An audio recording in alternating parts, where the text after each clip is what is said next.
कल्पना कीजिए, अगर आपको अपनी बात कहने की आजादी ही ना हो, अगर आप कहीं भी जा ना सके और अपनी पसंद का काम भी ना कर सके, तो क्या हम सच में इंडिपेंडेंट कहलाएंगे? भारत की आजादी के बाद हमारे संविधान निर्माताओं के सामने यही सबसे बड़ा सवाल था। उन्होंने महसूस किया कि लोकतंत्र सिर्फ सरकार बनाने से नहीं चलता।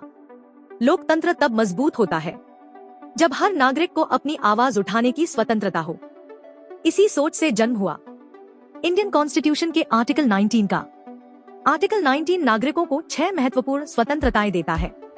पहली, freedom of speech and expression, यानी अपनी बात कहने और अपने विचार व्यक्त करने का अधिकार। दूसरी, फ्रीडम टू असेंबल पीसफुली, यानी शांतिपूर्ण तरीके से एकत्र होने की स्वतंत्रता। तीसरी, फ्रीडम टू फॉर्म एसोसिएशंस और यूनियंस, यानी संघ या संगठन बनाने की स्वतंत्रता। चौथी, freedom to move freely throughout the territory of India, यानी भारत के किसी भी हिस्से में स्वतंत्र रूप से घूमने की स्वतंत्रता। पांचवी, freedom to reside and settle in any part of India, यानी देश के किसी भी भाग में रहने की स्वतंत्रता।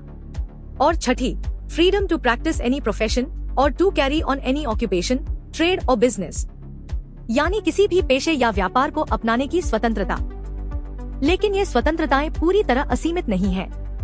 राज्य इन पर उचित प्रतिबंध यानी रीजनेबल रिस्ट्रिक्शंस लगा सकता है, ताकि देश की सुरक्षा, सार्वजनिक व्यवस्था, नैतिकता और अखंडता बनी रहे। समय के साथ सुप्रीम कोर्ट ने भी आर्टिकल 19 को और मजबूत किया। रोमेश थप्पर बनाम स्टेट ऑफ मद्रास 1950 के मामले में अदालत ने कहा कि प्रेस की स्वतंत्रता लोकतंत्र की नींव है। बेनेट कोलमैन केस 1973 में प्रेस की आजादी को आर्टिकल 19(1)(a) का महत्वपूर्ण हिस्सा माना गया। और श्रेया सिंघल बनाम यूनियन ऑफ इंडिया 2015 में सुप्रीम कोर्ट ने IT एक्ट की धारा 66(a) को असंवैधानिक घोषित कर दिया, जिससे इंटरनेट पर फ्रीडम ऑफ स्पीच को नई ताकत मिली। आज आर्टिकल 19 हमारी डेली लाइफ में दिखाई देता है। सोशल मीडिया पर अपनी राय रखने से लेकर शांतिपूर्ण विरोध प्रदर्शन तक।